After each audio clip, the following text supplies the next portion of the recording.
നമ്മളൊക്കെ പലപ്പോഴും ഇല്ലാത്ത കാര്യങ്ങളെ ഓർത്ത് വറിയിടാവുന്നവരായിരിക്കും അല്ലേ? എനിക്ക് ഈ കാര്യം കിട്ടിയില്ല, അല്ലെങ്കിൽ അത് നടന്നില്ല, അല്ലെങ്കിൽ ഇത് കുറച്ചുകൂടെ ബെറ്റർ ആയിരുന്നെങ്കിൽ എന്നൊക്കെ എപ്പോഴും കംപ്ലൈന്റ് പറഞ്ഞുകൊണ്ടിരിക്കും.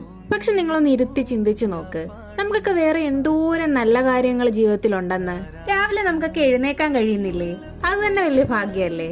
നമ്മൾ സ്നേഹിക്കുന്ന ഒരുപാട് നല്ല മനുഷ്യര് നമ്മുടെ ചുറ്റിനും ഇല്ലേ? കഴിക്കാൻ നല്ല ഭക്ഷണം കിട്ടുന്നില്ലേ? നമുക്ക് കിടക്കാൻ നല്ലൊരു വീടില്ലേ? ഇതൊന്നും അത്ര നിസ്സാരമല്ല. ഇതൊക്കെ വലിയ കാര്യങ്ങൾ തന്നെയാ. ഇന്നത്തെ കാലത്തും ഇതുപോലും കിട്ടാത്ത, അല്ലെങ്കിൽ ഇതൊന്നും ഇല്ലാത്ത കുറെ ആളുകളുണ്ട് നമ്മുടെ ലോകത്ത്. അതുകൊണ്ട് നമുക്കൊക്കെയുള്ള ഈ സൗഭാഗ്യത്തെ കുറിച്ച് എപ്പോഴും ഇല്ലെങ്കിലും ഇടയ്ക്കെങ്കിലും നന്ദി പറയേണ്ടത് അത്യാവശ്യമാണ്. നമ്മളൊക്കെ ഈ ഇല്ലാത്ത കാര്യങ്ങളുടെ പുറകെ പോകുമ്പോഴേ നമുക്കൊക്കെ ഉള്ള കാര്യങ്ങളിൽ നമ്മൾ കുറച്ചെങ്കിലും ഗ്രേറ്റ്ഫുൾ ആയിരിക്കണം. എന്ന് കരുതി പുതിയ ലക്ഷ്യങ്ങളൊന്നും വേണ്ടാന്നോ, അല്ലെങ്കിൽ പുതിയ ആഗ്രഹങ്ങളൊന്നും വേണ്ടാന്നോ എന്നൊന്നും അല്ല.